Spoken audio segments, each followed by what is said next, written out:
दिन के अंतिम घंटे में पहुंच के नामांकन करने, घटनाक्रम क्या सर ये समझा रहे हैं?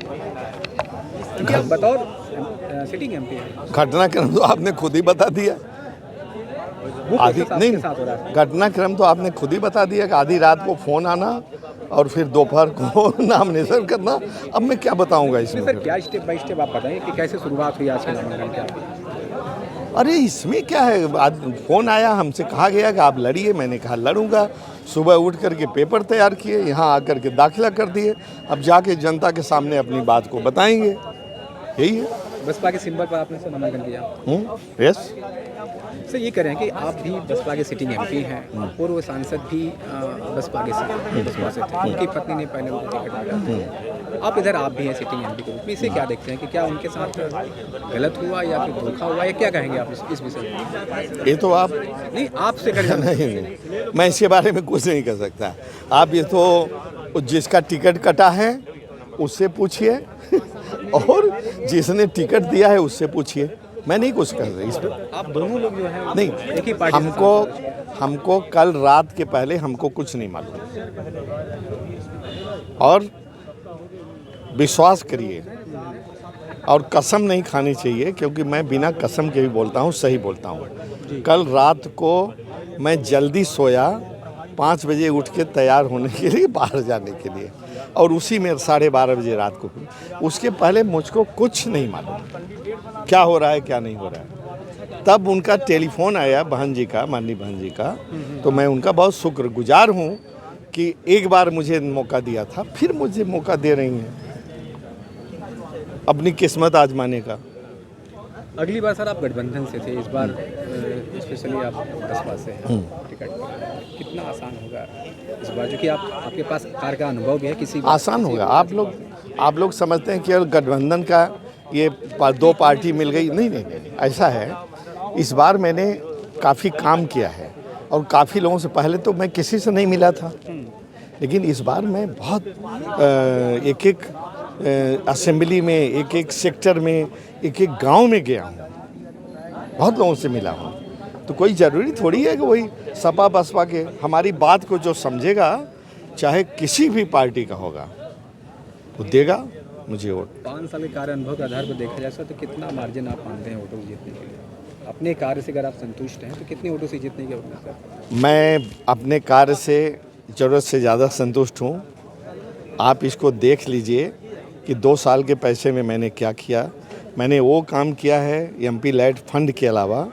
अगर आप इसको जानना चाहें और दिखाना चाहें तो हमारे पहले तो किसी ने प्रधानमंत्री ग्रामीण सड़क योजना से एक सड़क भी नहीं बनवाई। अगर कोई बनाया दे तो हमको कल आके बताना, एक भी अगर किसी ने बनाई, ठीक है? आप तो खोजी पत्रकार तो सभी खोजी होते हैं ना। आ करके मुझे बताना कि हमारे पहले फला एमपी ने 25 साल में एक सड़क बनवाई है, मुझे बताना। बीजेपी और सपा के दो पूर्व मंत्री। अरे छोड़, अब फिर क्वेश्चन से कहते हो। सुनो, देखो मैं अपना काम गिना रहा हूँ ना। हमने पीएम रिलीफ फंड से, आप मेरे उसमें कार्यालय गए हैं, आप देखिए 175 लोगों को, किसी को 4 लाख, किसी को 3 लाख और करीब 15 करोड़ रुपए के वो रिलीफ फंड से मैंने वो दिलाया। किसी ने दिलाया, आप देखो जाके छापो, उसमें उसका जिसको दिखाया है उसका नाम है, पता है, टेलीफोन नंबर भी है। सुनो, नहीं, मेरी बात सुनो पहले।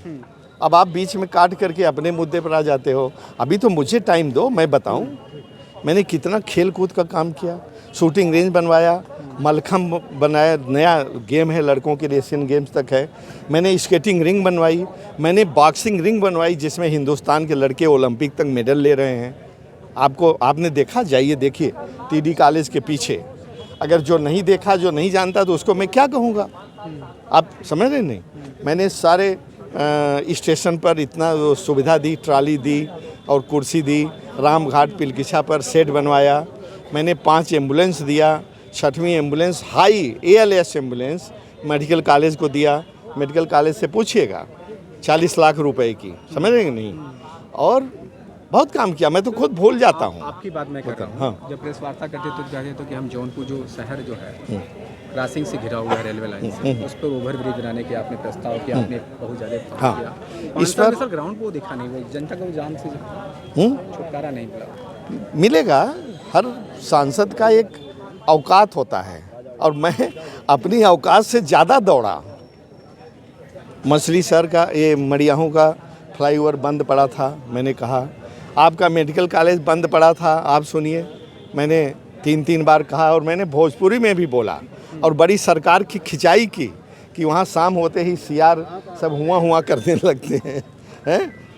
आप देखिए, और कितनी आवाज़ उठाई लोगों की। वो जो पशुओं से नुकसान होता था, मुआवजा देने की बात की, फ्लाईओवर की बात की संसद में। संसद में मेरे बहुत 5 साल में कम से कम 25 केंद्रीय विद्यालय के बारे में बोला, सैनिक स्कूल के बारे में बोला और अटेवा वालों पुरानी पेंशन के बारे में बोला। बहुत चीज़ें तो आप देख लीजिएगा। आप हम इतनी चीज़ों पर बोले हैं कि हमको खुद याद नहीं है, लेकिन इतना याद है आपको बता दे रहे हैं। बस हाँ। अरे भैया तो 1 मिनट के अंदर लास्ट एक ही सवाल है, निकाल दो। इसका भरपूर